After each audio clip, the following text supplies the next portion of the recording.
Good morning, good morning, good morning, mga idol! 7 o'clock in the morning. Ano pa bang gagawin natin ngayon? Gagala ang mga pamilyang gala. Saan ang aming destination for today? Usually, pagka ganitong mga summer naman, gumagala talaga kami. Costa Brava, no? Almost sa Costa Brava, yung coast na yan, mga padre, madre, medyo napuntahan na namin eh. Yan! Na hindi pa namin napupuntahan, yan yung pupuntahan natin sa araw na to, mga idol. Yan ang Blanes Costa Brava. Check this out! There's a two ways, mga idol, para pumuntahan ng Blanes Costa Brava. Yung una, pinipili namin kumuha ng bus. Bus kasi mas komportable kami doon, makakaupo ka, walang papasok, walang sasakay, walang bababa, walang sakay ng maraming tao, ng iba't ibang tao, di ba? Kumbaga, naka-fix na yun kung sino yung nasa bus, naka-fix na yung mga tao doon. Ang kanyang bababaan lang, so isa lang stopover, and then sa Blanes na. Unlike sa tren, mabilis nga, mabilis. Kaya lang Brad, baba, sakay ang mga tao. Tsaka mas mura kasi ang tren, unlike sa bus. Napagtanto namin, di ba? Kasi one day lang kami mga brother and sister, hindi kami mag-overnight doon. So, dahil budget meal, budget meal lang tayo, brother. Budget meal lang. Usually, nag-stay kami ng overnight doon. Siyempre, alam mo naman, summer, mahal ang mga rooms ngayon, di ba? Pag check-in. Pero dahil budget meal ang mga koyang at mga ating nyo, di ba? Balikan lang tayo. So, 1 hour and a half yung babiyahin natin. Sa tren, mas mabilis. Ang sasakyan namin tren dito sa Sans Estacio, together with Arts Trivia Family Yatu Sabes! Dito tayo sasakay, mga idol. Yeah. Sans Estacio, mga idol, ang ating sasakyan. Yung station na yan, kahit papuntang Madrid, nakakarating yan, mga kaibigan. Iba't ibang lugar nakakapunta yan, mga idol. Mas pinili namin maagang makaalis, no? Para, yan. Pagdating ng Blanes, mga idol, kasi 1 hour and a half pa yung biyahe namin, makapili tayo ng magandang spot. Yan. Sa tabing dagat. Dahil absolutely, eventually, actually, maraming tao ngayon. Ang strategy for today, mga idol, papuntang Blanes, dahil magte-train kami, iniwasan namin magdala ng maraming bitbitin. Just like, yung mga silya iniwan namin. Yung mga pagkain na solid, iniwan namin. So doon na kami maghahanap ng restaurant, kakainan mamayang tanghali. Just to prevent, mga idol, na magdala ng maraming dala. Diba? Papasok na tayo ng Sans Estacio.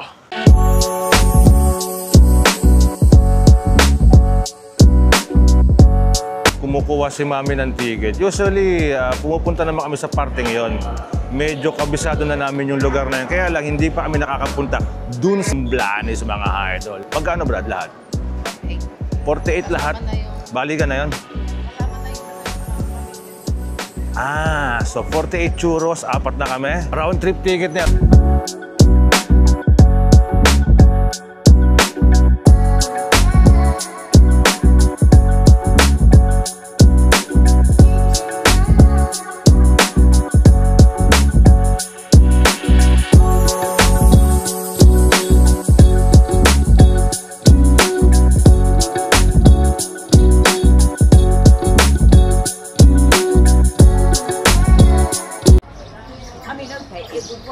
Para mga idol, no? Nakababa na kami doon sa istasyon.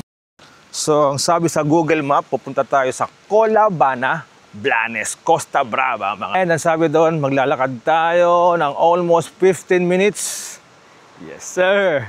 Excited much! Medyo kakaiba itong Blanes, no? Usually, sa mga pinupuntahan namin dito sa Costa Brava, pagbaba mo ng train station, nandun na halos lahat ng mga hoteles, mga camping, o yung sentro nila. Unlike dito sa Blanes, maglalakad ka pa ng mga 15 minutes para marating mo yung sentro. At yung dagat mismo, ha?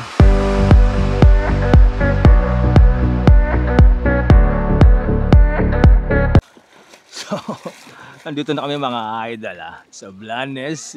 Check mga kaibigan. Tsaka maganda rito kasi alam mo, wala masyadong tao dito. Unlike doon sa mga pinupuntahan namin sa Barcelona, doon sa sentro. Doon, Brad, ang daming tao doon. Pero dito tsaka meron doon mamayang meron doon bundok. Mamaya akit tayo doon para makita nyo yung mismo yung kung anong view. Yan. Yan. Kung anong view ba? Yan. Kung anong meron ay. Yan.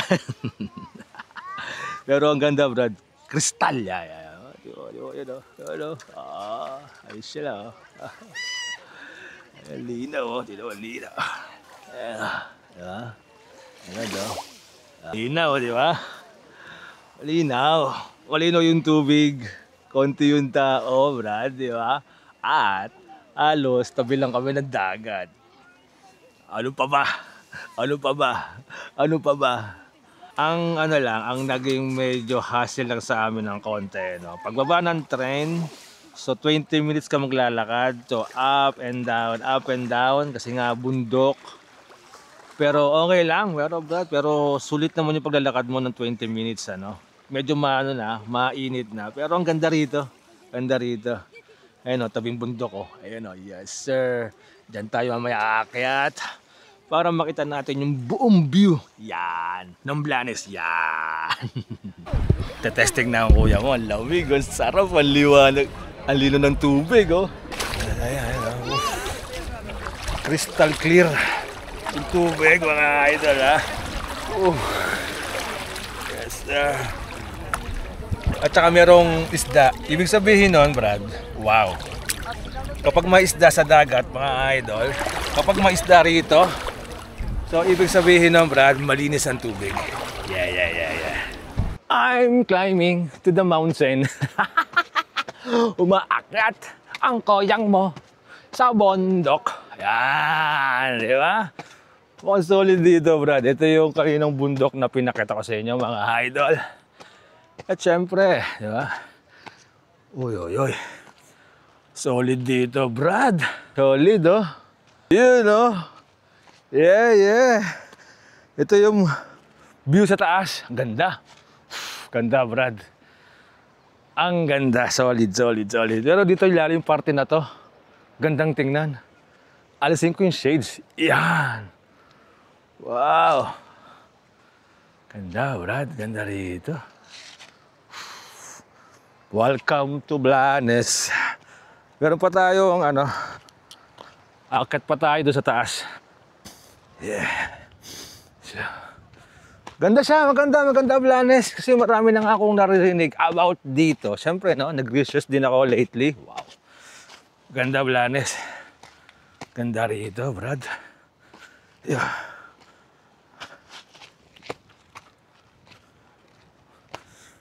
Aquí estamos. Wow, okay. Brado. Wow. Mismo.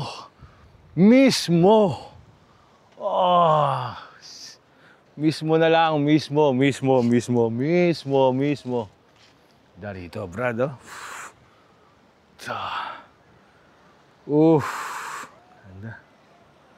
One thing na maganda rito, crystal yung water, unlike dun sa sentro ng Barcelona na crowded.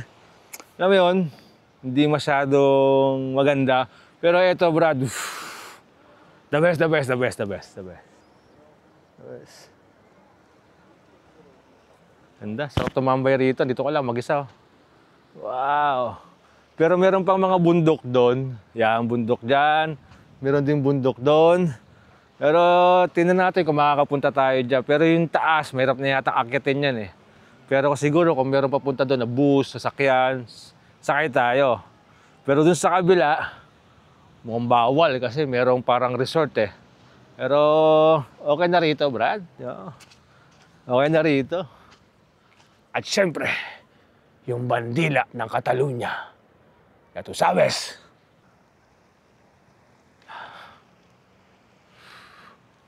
Solid. Alas 12 na, wala kaming dalang baon sa isang mabigatang tanghalian mga idol. Kasi nga iniiwasan namin magbitbit ng marami. So, mamimili na lang kami mamaya dito kung saan kami kakain. Siyempre, budget meal lang tayo mga idol. Baba na tayo, ligo ulit. Sucks yung init ng araw. Sucks yung lamig ng tubig. Sucks yung lugar. saks lang kami dito at sana saks lang kayo dyan.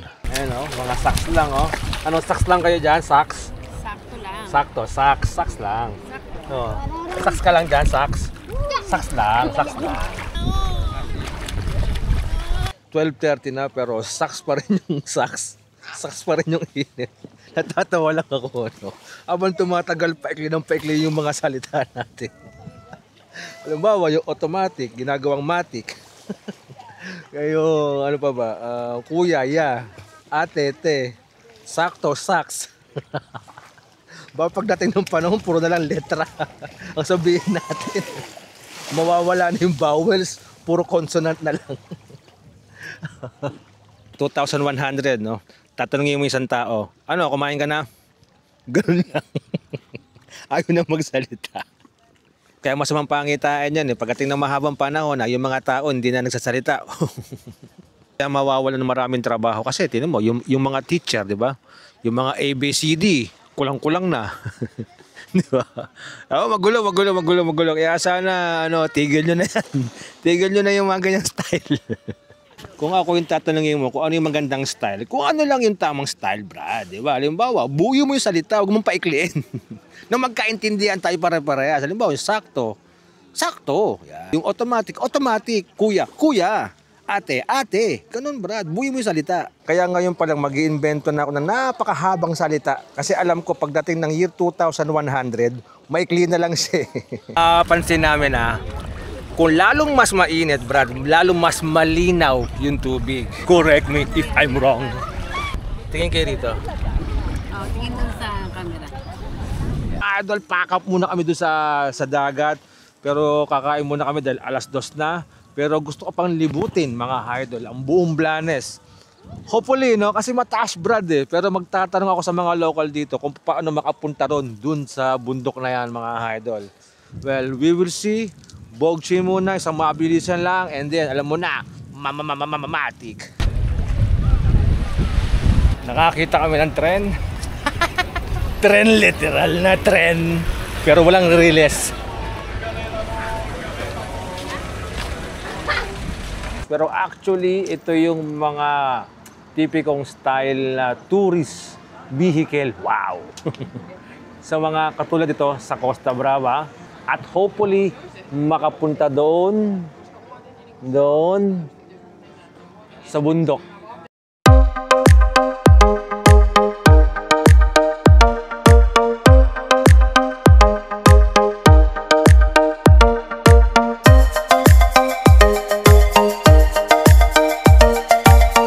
Pumasok kami sa isang hardin botaniko ng Blanes. Mga kaibigan, kung tatanungin nyo kung magkano yung ticket, so 10 euros each, may kamahalan siya. Yung mga bata, wala silang discount dahil private daw ito. But anyway, gusto mong magsaya, gusto mong mag-enjoy, gumastos ka ng konti. Sabi nung nagbabantay, kailangan muna namin puntahan yung pinakadulo kasi merong gaganaping kasal. Malamang, nandun yung viewpoint na solid, kaya dun muna tayo pupunta. Kung ganito kalaki ang hardin mo, Brad, no? Ang hirap i-maintain ito. Pero siyempre, kung magpapa-entrance ka, di ba? Tapos kukuha ka, mag-hire ka ng mga tao, pwede kang kumita. Yan. At mamimaintain pa yung malaking hardin mo.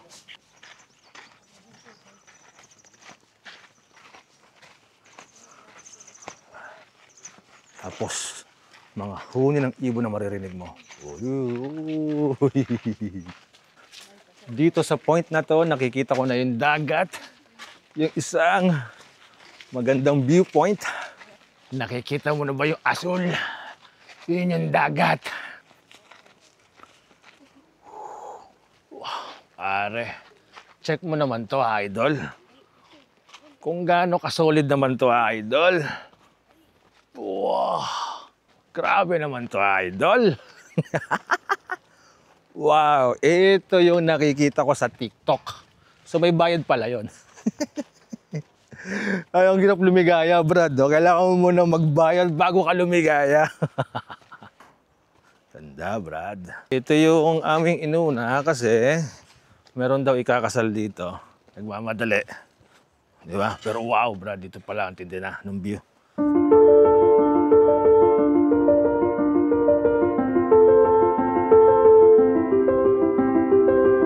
Nare-reminisce ko tuloy yung El Nido, Brad. Oh, El Nido. Take me back to El Nido.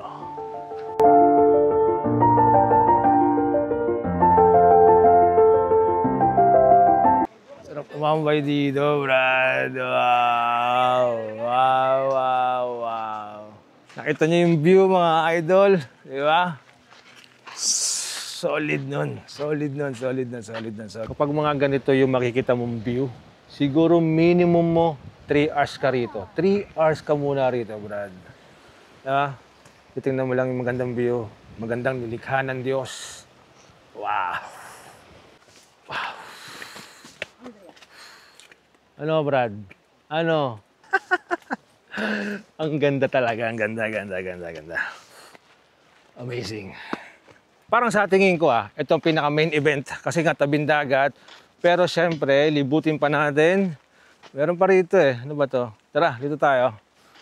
Sulitin natin yung binayad natin with the gang. Pero hindi gang-gang. Mainit. Ang sarap bumalik sa dagat ulit, maligo. Wow. Lahat testingin. Oof, Brad. Oh my, nakakalula ang taas. Nakakalula ang taas. Mga kaibigan. Ganda. Parang style Batanes style, di ba? Meron pa rin sa may baba doon, Wow, ang laki ng hardin na to, Brad. Pinaka nito, yun nga, main event of the evening ng hardin na to, ng tourist spot na to. Yun lang, yung view sa dagat. Pero of the rest, hardin, magandang halaman. Pero sa tingin ko, ang binabayaran talaga rito at pinupuntahan ng mga tourist, yung parte na yon, dun sa may dagat. Pero kung siyempre, mahilig ka sa puno, sa halaman, ma-appreciate mo ito na sobra. Ano oras na? 3:30. Ano nga gawin? It's time to eat. Kami.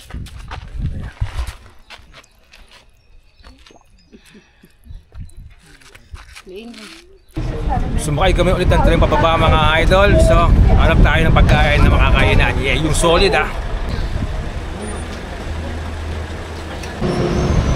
Ito daw yung sentro ng Blanes.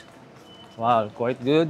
Hindi siya ganun ka-touristic katulad sa ibang Costa Brava na pinupuntahan namin. Or siguro, hindi pa ganun ka-peak season.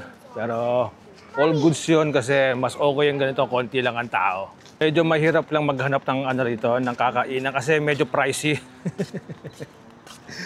Alam mo yung shawarma, Brad, tapos may french fries, may Coca-Cola, 10 euros. Teka. Hanap muna kami. Pare, Philippine flag, Brad, Kanino ka mang bahay, boss? Shoutout sa yung lupit mo, Brad. Represento Kabayan, salute. Plan B, kasi yung mga restaurant na pinuntahan namin, sarado na siya dahil 4:00 pasado na. Naghahanap kami ng makakainan. Usually kasi ganito rito yung mga idol. Pagdating ng 4:00, magsasarado yan. At magbubukas ulit siya mga 7:00. So wala. So meron lang mga bukas. Kaya lang medyo pricey siya. So napag-isipan namin na umuwi na kami ng Barcelona muna. Doon na lang kami kumain. Tsaka 1.5 hours na naman yung biyahe. So magtitis muna kami. Well, di naman kami nagutom at we will survive, no? Sa gutom na yun. Dahil late naman kami nakakain, nag-almusal, tapos kain. Nung naliligo kami sa beach kanina, kain kami ng kain. So busog pa kami. So yun na yung plano. Uwi ng Barcelona, pagdating doon kain, pahinga, and alam mo na, tulog na, idol. Pero sa akin, good ang Blanes kasi hindi siya crowded, hindi siya ganun yung volume ng turista, hindi ganun kadami. Okay na okay. Solid. Pagdating sa dagat nila, sa kanilang beach, wow, malinis yung dagat, konti lang yung tao, maganda yung buhangin, malinis. Overall impact, 100%. Marami kaming natutunan dito sa Blanes kasi yung pagbaba namin kanina ng train station, naglakad kami mula rito. Meron palang bus station dito na dadalhin kami sa train station ulit. So, yun ang pinaka-the best way. Kaya kanina kasi naglakad kami ng halos ang layo as ang init. So, balik tayo ng train station, Barcelona, see ya. Bibigyan ko kayo ng tip mga idol. Kapag pupunta kayo rito at sasakay kayo ng bus, magdala kayo ng pera, cash ha. Hindi sila tumatanggap ng card. Alam mo na, buti merong alam. Mga idol, nandito kami ngayon sa estasyon na ng train. Naghihintay kami. So, mga 10 minutes pa yung train. At mainit sa labas. Sino mo naman, no?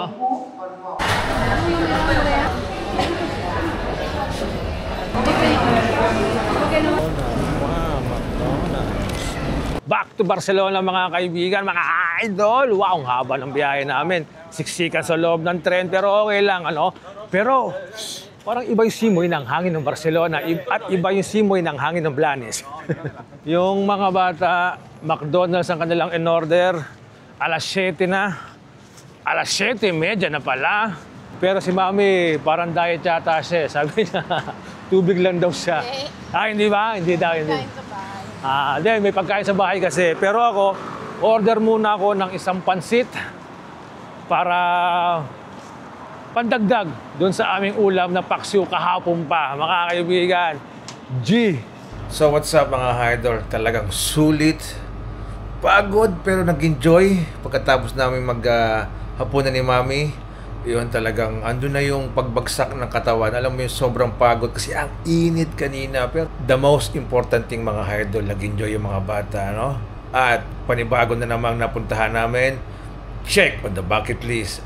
At oo nga pala, ano man ang marating at saan man makarating ang aming channel na to, ang lahat ng papuri at parangal para sa Diyos. Once again, this is Ars Trivia. Pagod na mga idol, antok na. Peace out, all!